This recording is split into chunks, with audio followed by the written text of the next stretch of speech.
What up, folks? I'm Ultrazilla, and today I have a review of the Bandai Ultra Action figure of Ultraman Trigger Multi-Type. That's right, my Zillions, a brand new Ultraman show has started. You can watch it on YouTube every Friday night. How about that? Give it a check your time zone, all of that good stuff.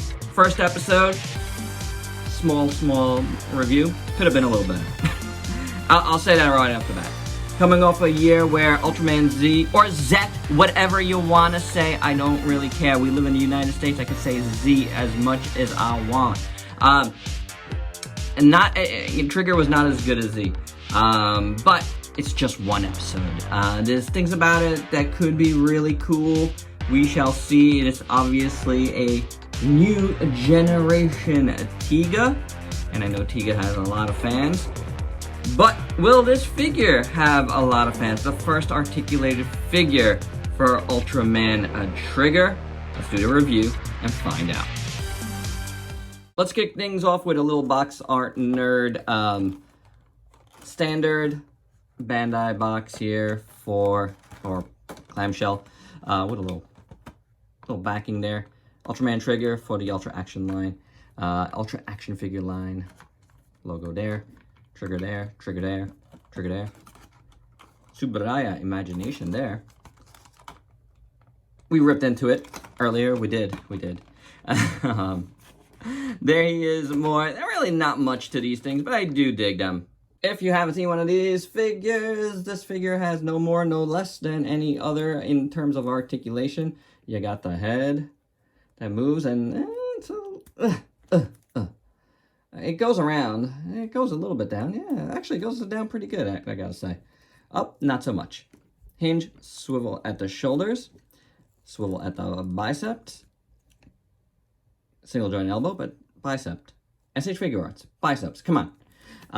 Swivel at the wrist. This one has a little bit of a lip here, but it moves through it pretty good. And then you have two separate hinges at the fingers. Splits pretty much full. Kicks forward. Doesn't really kick back. No, wiggle room in there at all. Single jointed knee, but it's going to get you what you need to get, for sure, because of the way they cut the backs there, which is nice. Rocker at the foot because the feet are on little ball joints. So there you go. They're decent enough for the price point. Is better than a vinyl, but less articulated more or less than a Figure Arts. There's nothing in the chest or anything like that, so it is one of those things. Another one of those things you're gonna have to know is they're pretty much on these same base bodies pretty much. They start out like that, and then they got screw holes in the back, all that jazz, and yeah, it is what it is. This guy, I gotta say, he's got something more going on here in the back than some of the other figures do. Maybe because, Trigger is something new and they're banking on it a little more and stuff. But yeah, the silver continues back here, but the gold does not. The gold and silver continue on the back here of the gauntlets, which is nice. The sculpt always continues, which is always good. You have a little sculpt there. So if you want to paint, do some painting inside the lines, it's there for you to do. A little bit of the booties do, but you do have that cut there anyway. So it's one of those things where it is what it is. It is what it is. That's what these figures are. They are what they are. But this guy's got a little more going on, so I'm glad about that. And there goes his packaging. Purple base body on this one, which is cool. I do like that. It looks pretty good. Tiga was one of the better looking ones of these, and now Trigger, I think, is going to take that cake a little bit. It's pretty decent. It's pretty decent. I did see a little bit mess up right there, but I'm not, not going too crazy about it. But this gold looks really good because it's got some nice, design work in it. A little bit of ornateness. I like that.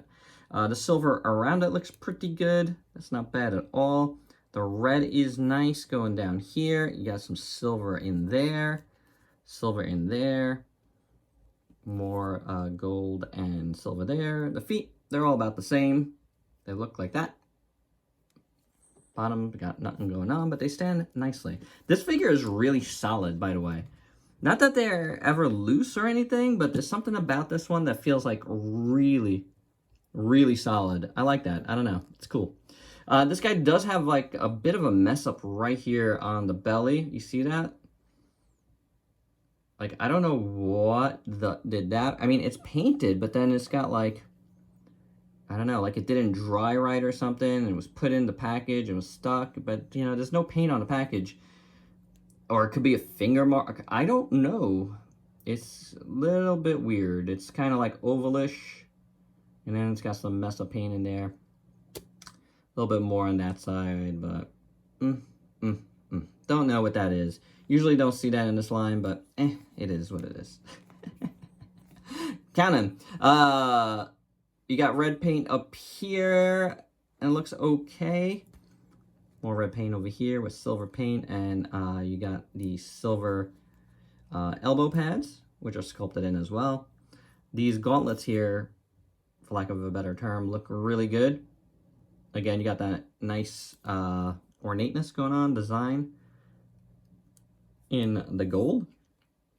The hands are done in just a shiny gray plastic. That's fine. And then the chest piece, and none of this stuff continues, obviously. None of it continues. It's okay. The chest plate in front here is actually really gorgeous. You know, all this design work like really pops here. Really, really nice in gold, and a silver trim looks great. And then you got the color timer in a nice metallic blue, which looks good. Very, very cool. I do like it. And, you know, the purple plastic does look nice. It's nice and shiny, and that's good. And finally, the head sculpt, you know, where they usually do not skimp out on. You just got the purple plastic back here, and then the silver paint with the gold over it. Looks very nice. I like how the ears are designed, and this design work up here. The eyes are all on these figures done in this kind of like off-white, which looks fine. He's got a very nice face. He's a nice Ultraman. He wants to make you smile. He's gonna make you smile, guys.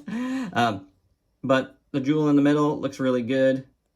It's a different blue than here, and that's fine. And I like the crest up here, looking good. So all in all, I gotta say this guy looks pretty good. Proportions are great. You know, like all of these guys are looking good. And I think the size and shape of this particular one's head actually makes it even better. So yeah, this is a solid, for the most part. A little bit of mess ups here and there, but that's copy to copy, I would assume. Overall, I feel like it's a really solid Ultra action figure. For size comparisons, here's Ultraman Trigger with a bunch of other Ultraman figures from across a bunch of different lines that you might have in your collection.